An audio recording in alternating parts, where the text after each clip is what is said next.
여러분 안녕하십니까? 아침의 광장 박은정입니다. 국내 쌀값이 45년 만에 최대 하락폭을 기록하면서 농민단체들이 정부의 대책 마련을 촉구하고 나섰습니다.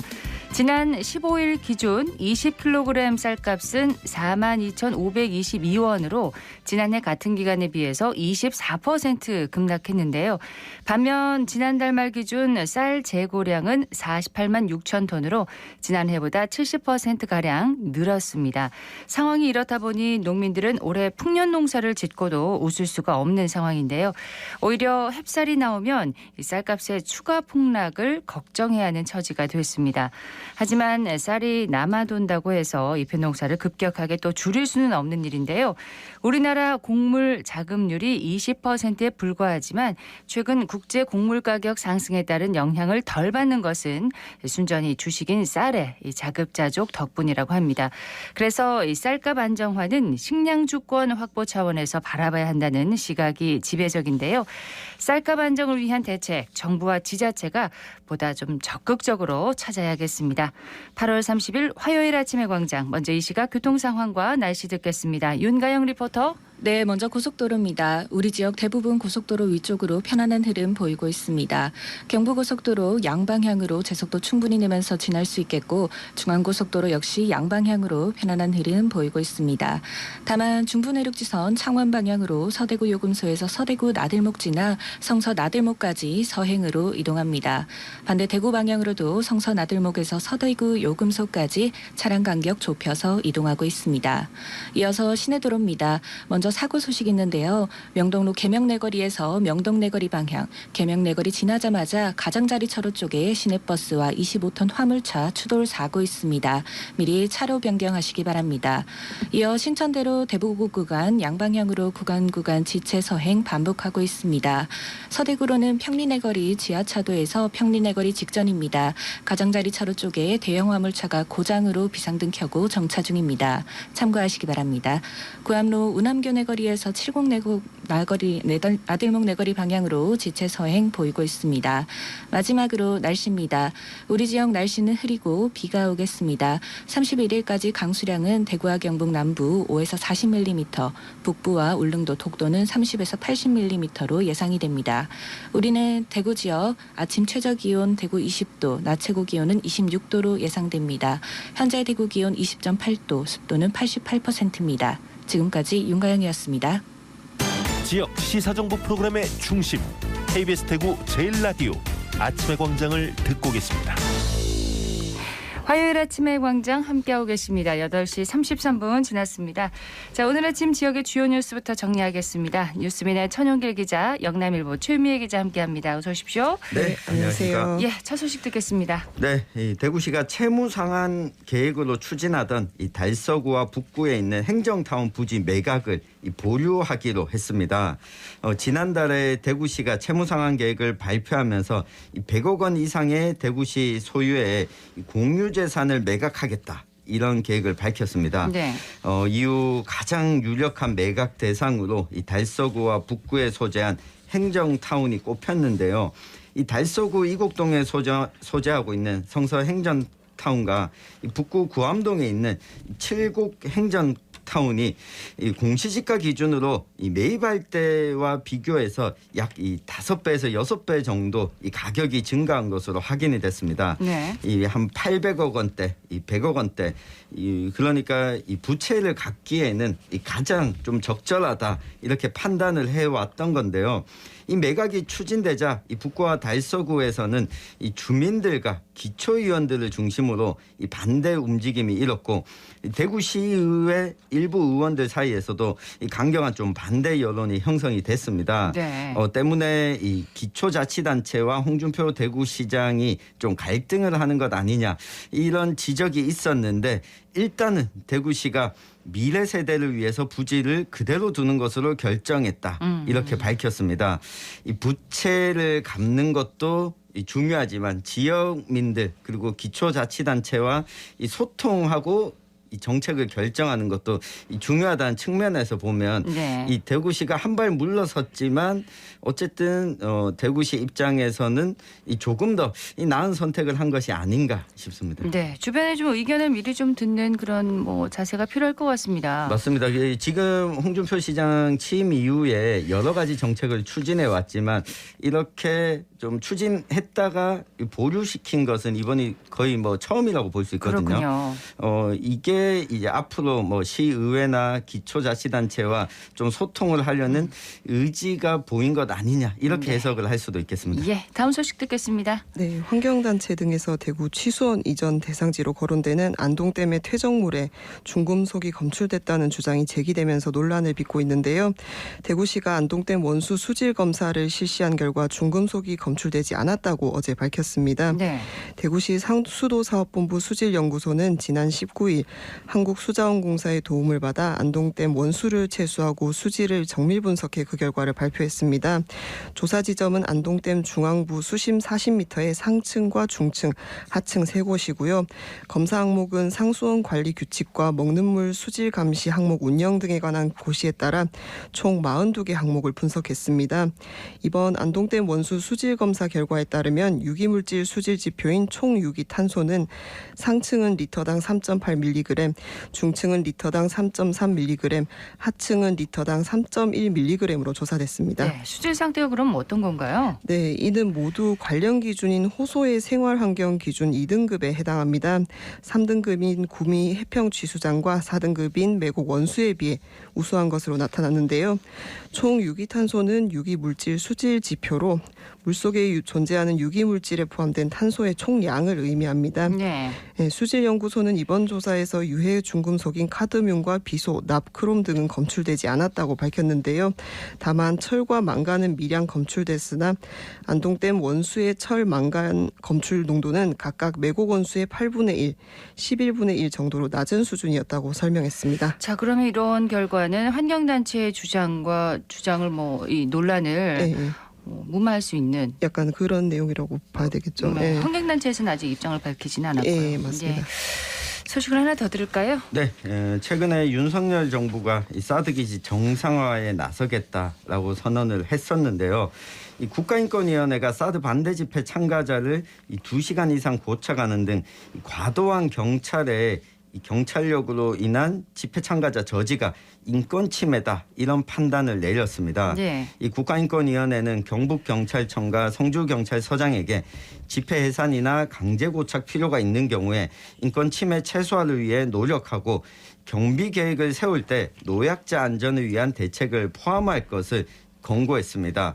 앞서 사드 반대 단체는 2020년에 장비 반입으로 인한 충돌 이후에 정부의 사드 배치 작전 당시 집회 참가자들의 기본권을 침해당했다라는 취지로 인권위에 진정을 제기한 바가 있었는데요. 네. 이 고령의 주민들이 위험에 노출됐고 상시적인 감시 활동에 대해서 이 국가인권위가 좀 인권 침해 과정을 좀 감시해달라 이런 요청을 한 바가 있었습니다. 지금 사드 배치를 8월 안에는 끝내겠다 윤석열 정부가 또 밝혔고 이 3일에 사드 정상화 저지를 위한 또 대규모 집회가 예정돼 있는데요. 예. 일단 사드 반대 단체들은 일반 환경 영향 평가를 반대하고 이 사드 기지의 이 육로 저지 등을 지금 현재 주장하고 있다 보니까 이 또 다른 충돌이 예상되는 상황에서 이번에 국가인권위원회가 이 같은 결정을 내렸기 때문에 어떤 영향을 끼칠까요? 네, 일단은 경찰력을 투입하는 과정에서 물리적 충돌이 과도하게 벌어지거나 이런 부분들은 경찰에서도 아무래도 인권위 결정에 따라서 좀 자제하게 되지 않을까 싶습니다. 네. 하지만 또 주민들과 경찰의 마찰은 또 계속 이어질 수밖에 없는 상황이네요. 지금. 그렇습니다. 안타까운 상황이 이어지고 있습니다. 예. 지역 소식 여기까지 듣고요. 이슈 토크로 넘어가겠습니다. 자, 오늘 짚어볼 이슈는 뭔가요? 네, 대구문화예술진흥원에 통합될 예정이었던 대구 시립예술단이 이 대구시 소속을 유지하되 위탁 운영 방식으로 통합될 전망입니다. 이 관련 내용과 함께 이 다른 공공기관들의 통폐합 추진 상황 한번 살펴보겠습니다. 대구시립예술단이 그러니까 대구시 소속을 유지할 전망이라고요? 네, 그렇습니다. 지난 26일 대구시와 대구시립예술단 노조는 5차 교섭을 가졌는데요. 이 자리에서 운영 방안과 처우, 근무 환경 등에 대한 내용을 논의했습니다. 대구시는 시립예술단은 통폐합되는 기관들과 별개로 대구시 소속을 유지하되 문예진흥원이 위탁 운영하는 체제로 가겠다고 통보했는데요. 이는 대구시립예술단이 진흥원으로 소속이 바뀌면서 생기는 연금 문제를 고려한 것으로 보입니다. 네. 시립예술단 단원들이 시에서 재단법인인 진흥원 소속으로 신분이 바뀌면 공무원연금에서 국민연금으로 전환이 불가피합니다. 이 같은 사실이 알려지면서 단원들이 연금 전환으로 인한 불이익과 예술단이 추구하는 순수예술이 기관 통합으로 인해 훼손될 우려 등을 제기했습니다. 그렇군요. 자, 그러면 이제 이렇게 해서 재단이 아닌 시 소속 근로자 신분으로서 공무원에 준하는 신분을 이제 유지하게 된 거잖아요. 네. 시립예술단은 운영과 또 복무 문제 등으로 좀 논란의 중심에 선 적이 있었는데 그럼 그 부분은 좀 개선이 됐습니까? 아직 완전히 개선되지 않은 것으로 확인이 됐습니다. 일부 단원들이 지나친 겸직을 하면서 비정상적인 근무 형태가 2년 전에 지적된 바가 있었는데요. 최근에도 대구 콘서트하우스 소속 시립예술단 일부 단원들이 여전히 사전 신고 없이 겸직을 하고 있는 것으로 드러났습니다. 예. 대구시는 개선책을 찾기 위해서 이 연구 용역을 진행했는데 이 용역에 겸직과 관련한 내용은 또 빠져서 실질적인 대책 마련이 좀 필요하다는 지적이 나오기도 했습니다. 이 대구시는 용역 결과를 토대로 시립예술단 운영 개선 방안을 현재 검토하고 있는 것으로 알려졌습니다. 자, 그러면은 이제 정리를 해보면 시립예술단이 이제 소속은 대구시로 이제 유지가 되고 그런데 이제 문예진흥원이 위탁 운영하는 체제로 이제 간다고 하셨잖아요. 근데 시립예술단을 위탁 운영할 대구문화예술진흥원 아직 이제 출범 전인 거죠? 네, 맞습니다. 10월 출범을 앞두고 현재 원장 공개 모집 절차를 밟고 있는데요. 대구문화예술진흥원 원장은 지역의 문화예술 관광 정책을 이끌어가는 수장 역할을 합니다. 진흥원의 주요 업무인 문화예술 창작 보급 활동 지원과 시민 문화향수 기회 확대, 오페라 관련 예술진흥 사업, 시립예술단 운영, 관광 콘텐츠 확충 및 관광 진흥 사업, 문화예술 관광시설 운영 등을 총괄하게 됩니다. 임기는 2년이고 1회에 한해 연임할 수 있습니다. 자, 근데 이제 시민사회단체에서는 이런 통폐합에 대해서 여전히 좀 우려의 목소리를 내고 있습니다. 네, 이 대구 경제정의실천 시민연합이 최근에도 이 대구시의 문화예술기관 통폐합에 반대하는 입장을 발표했습니다. 이 전면 재검토를 주장한 건데요.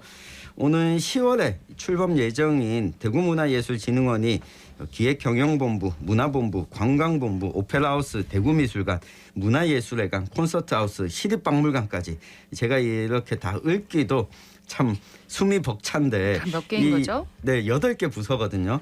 이렇게 되면 대구문화예술진흥원이 한 지붕에 7가족, 각 부서마다 제각기 좀 재판을 흔드는 문제가 벌어질 수 있다라고 하는 지적입니다. 네. 이 경실련은 각 기관 산하에 있던 운영위원회가 폐지되고 이 대구문화예술진흥원 운영위로 통합하는 것에 대해서도 우려를 표했는데요. 왜냐하면 이게 각 기관들이 가지고 있던 전문성, 독립성과 자율성을 떨어뜨릴 수 있다라고 지적을 했습니다.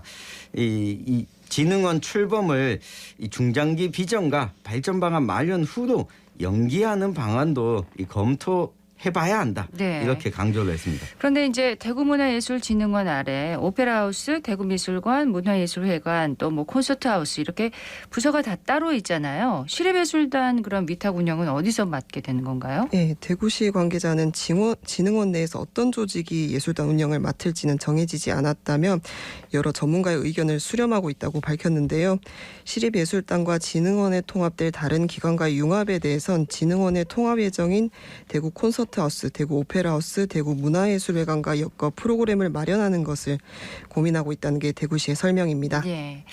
다른 그럼 공공기관의 통폐합은 지금 어떻게 진행이 돼가고 있나요? 네, 4개 기관을 통폐합해서 대구 행복진흥원으로 통합하겠다라고 밝혔던 청소년 지원재단, 대구 사회서비스원, 여성가족재단 그리고 평생교육진흥원까지 행복진흥원으로 통합을 하고 이 도시철도공사와 도시철도건설본부는 교통공사로 통합하기로 했습니다. 네. 대구 시설공단과 환경공단도 통합하고 이 대구 경북 디자인진흥원은 이 대구 테크노파크로 통합될 예정인데 앞서 이 문화예술진흥원만큼의 지금 갈등 상황은 밖으로는 표출되지는 않고 있습니다. 네, 통합이 이제 진행 중인 거군요. 이런 기관들은요. 네. 근데 이제 시립예술단처럼 통폐합을 하려다가 이제 좋지 않은 쪽으로 방향을 튼 곳이 또 있습니까? 예.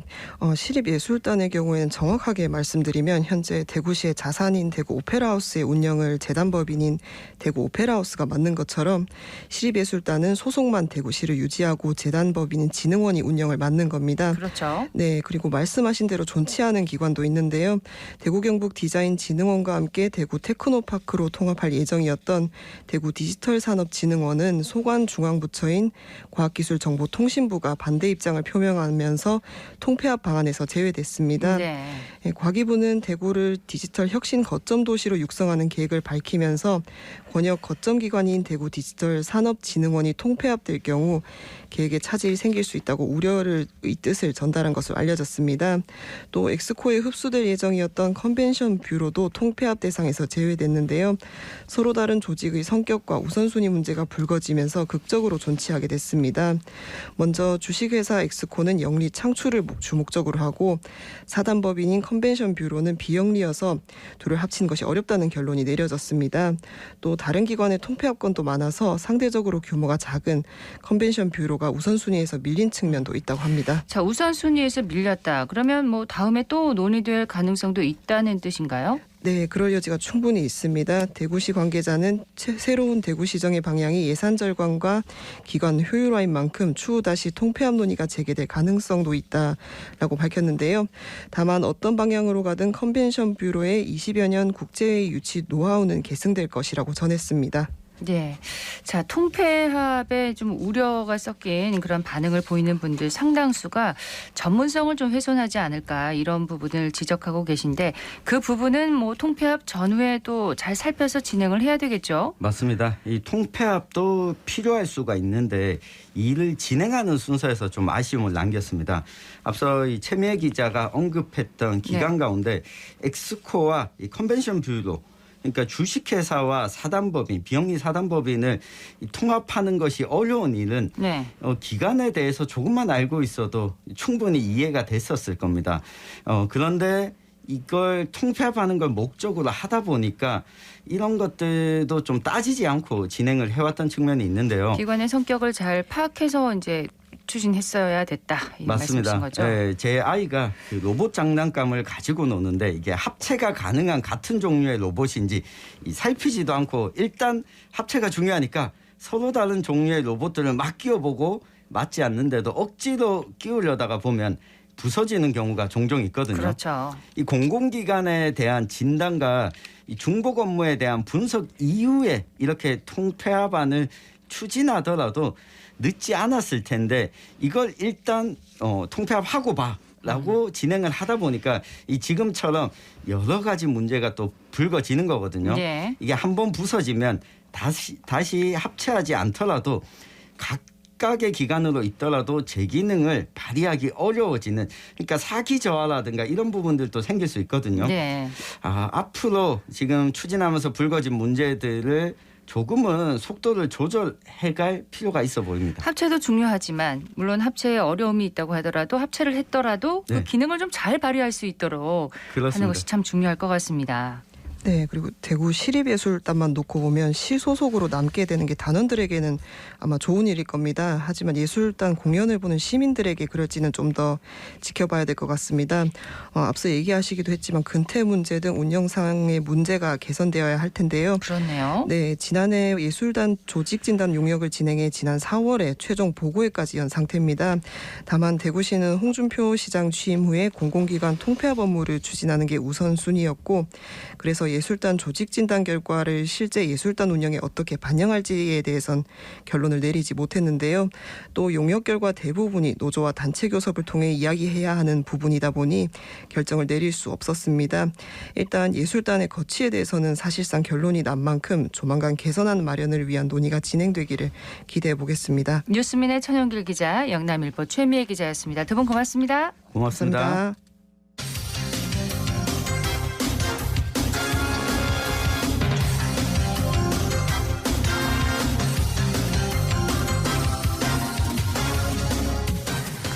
토요일 아침의 광장 함께하고 계십니다. 8시 50분 지나고 있습니다. 올해로 23번째를 맞은 대구 단편영화제가 어제 성황리에 막을 내렸습니다. 올해 영화제는 사회적 거리두기 해제 이후에 열린 첫 번째 영화제여서 많은 영화인과 또 관객이 한자리에 모였다고 하네요. 김현지 리포터가 소식 준비했죠? 네, 대구 단편영화제는 지난 2000년에 시작해서 국내 단편영화 제작을 활성화하고 지역의 영화를 발전시키자는 목표로 지금까지 이어지고 있습니다. 올해 영화제에서는 사회적 거리두기가 해제돼서 이전보다 많은 영화를 만날 수 있었는데요. 다행이네요. 지난 24일 개막해서 어제 폐막할 때까지 총 70편의 영화가 상영됐습니다. 재작년과 작년의 상영작이 40편 정도였던 것과 비교하면 2배 가까이 늘어난 건데요. 그러네요. 그만큼 각종 오프라인 부대 행사도 많이 열렸습니다. 전 그중 감독과 배우와 관객이 대화를 나누는 행사에 참여해봤는데요. 4편의 영화를 감상하고 그중 2편의 영화 감독에게 영화에 대한 설명 들어봤습니다. 안녕하세요. 저는 국물은 공짜가 아니다 연출한 강민아입니다. 새벽에 유동인구도 없는 조용한 골목에서 볶음면 장사를 하고 있는 수민이가 하우스메이트 유정이라는 인물을 새롭게 맞이하게 되면서 벌어지는 이야기입니다. 네, 안녕하세요. 이 말똥가리 사용불가 자석이라도 안고 싶을 연출한 김선빈입니다. 2년 전에 단편 영화를 연출한 적이 있는 소희라는 친구가 다른 영화 현장에 아르바이트를 하러 갔다가 옛 애인이었던 경민을 배우로서 만나게 되면서 생기는 일을 담은 영화입니다.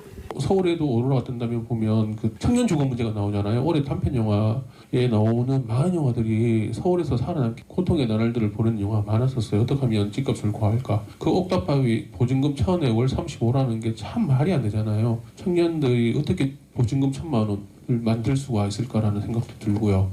예, 그런 거에 대한 고민도 조금은 엿볼 수 있는 어떤 게 아니었나라는 생각이 듭니다. 네, 저는 국물은 공짜가 아니다. 감독님께 질문이 있는데요. 제목부터가 국물은 공짜가 아니다인데 마지막에 친구들이 일을 도와주고 나서 그 국물이 있는 국수를 대접을 하잖아요.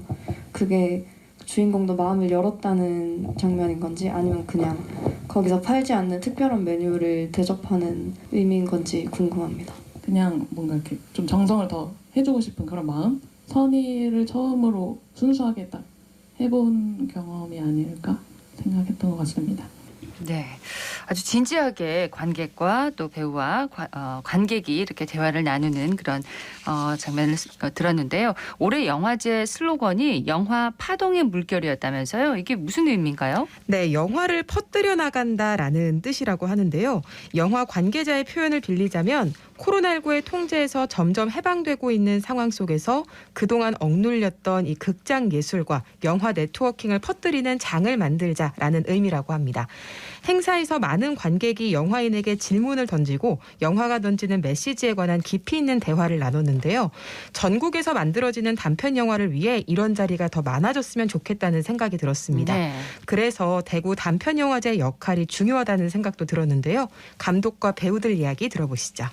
저 대구 영화제 처음 와보는데 생각보다 규모도 너무 크고 관객분들도 너무 많이 와주시고 그리고 영화 집중도 너무 잘 해주시고 이래가지고 설레는 기분이고 감사함을 좀 느끼고 있는 것 같아요. 제작 지원 받을 때도 대구 단편영화제에서 상영을 했었다. 그런 것들이 다 어떤 누적이 돼서 또 제 다음 작품을 만들 수 있을 때 그때 밑거름이 되기 때문에 이런 기회들이 너무 소중한 것 같아요. 이제 영화를 만들 때는 이 영화가 이제 많은 관객분들이 과연 볼 수 있을까라는 생각으로 시작을 하게 되는데 영화제에 가게 되면 그래도 뭔가 세상과 내 영화가 조금 통했다는 느낌이 들어서 더 기분이 좋은 것 같습니다. 단편 영화를 위한 지원 사업들이 조금씩 있는 걸로 알고 있는데 아무래도 많은 분들이 영화를 만들려고 하다 보니까 그 지원 사업에 되는 것도 되게 한정적이긴 하더라고요. 그래서 이런 지원 자체가 많아지면 사실 영화를 앞으로 상업으로 나가고자 하는 학생분들이나 영화를 하고자 하는 분들이 단편 영화부터 차근히 나갈 수 있어서 저는 이런 지원들이 더 많아지면 좋겠다고 생각을 하고 있습니다. 관객들 반응은 어땠습니까? 네, 지역의 디자인 작가들과 단편 영화 포스터를 제작하는 행사도 있었고 또 영화인들의 소장품을 관객들과 나누는 경매 행사도 있었는데요. 그래서 그런지 관객들은 상업 영화와는 또 다른 이 진솔함과 사회적 메시지를 담고 있는 단편 영화에 큰 매력을 느꼈습니다. 이야기 들어보시죠. 어떻게 보면은 이런 영화가 제일 솔직한 것 같아요. 상업 영화가 아니니까 뭐 돈을 추구할 필요도 없고 뭐 굳이 오락 영화가 아니어도 되니까 저는 그래서 오히려 이런 영화들이 조금 더 하고 싶은 걸 좀 명확하게 표현하지 않나 싶어요. 단편 영화를 지금 처음 보는데 훨씬 더 뭔가 현실에 맞닿는 부분도 많고 감정적으로 세세하게 나오는 부분도 많아서 솔직히 이런 거에 이제 청년들이 주로 만들고 청년에 관한 문제 얘기들이 많이 나오니까 청년을 대상으로 좀 더 많은 홍보가 이루어져서 많은 사람들이 볼 수 있었으면 좋겠습니다. 네, 마지막. 이런 뭔가 시나 도나 이런 곳에서도 이걸 좀 관심 가져서 봐주고 이런 거를 활성화될 수 있게 많은 지원을 해줬으면 좋겠다라는 생각을 했습니다. 이번 영화제에 가장 많이 나온 주제가 어떤 내용이었나요? 네, 특히 청년 주거 문제의 심각성에 관한 이야기가 많이 나왔는데요. 그래서 서울의 집값 문제, 특히 좀 심각하다 이런 주제의 영화들이 많이 나왔습니다. 네. 이 대구 단편영화제가 앞으로도 계속돼서 많은 영화인과 관객들이 교류하고 단편영화계에 꼭 필요한 축제로 자리매김했으면 좋겠습니다. 네, 계속 성장해 나가길 바랍니다. 김현주 리포터 잘 들었습니다. 네, 고맙습니다. 오늘 대구 경북 지역에 비가 내리겠습니다. 내일까지 예상 강수량은 대구와 경북 남부 지역에는 5에서 40mm, 경북 북부와 울릉도 독도에는 30에서 80, 북동부 지역에는 120mm 이상입니다.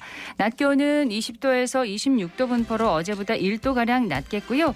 또 비가 내리고 대기 확산이 원활해서 미세먼지 농도는 좋음 수준을 보이겠습니다. 일교차가 점점 벌어지고 있습니다. 건강관리에 계속해서 유의하시기 바랍니다. 아침의 광장 오늘 순서 여기까지입니다. 박은정이었습니다. 고맙습니다.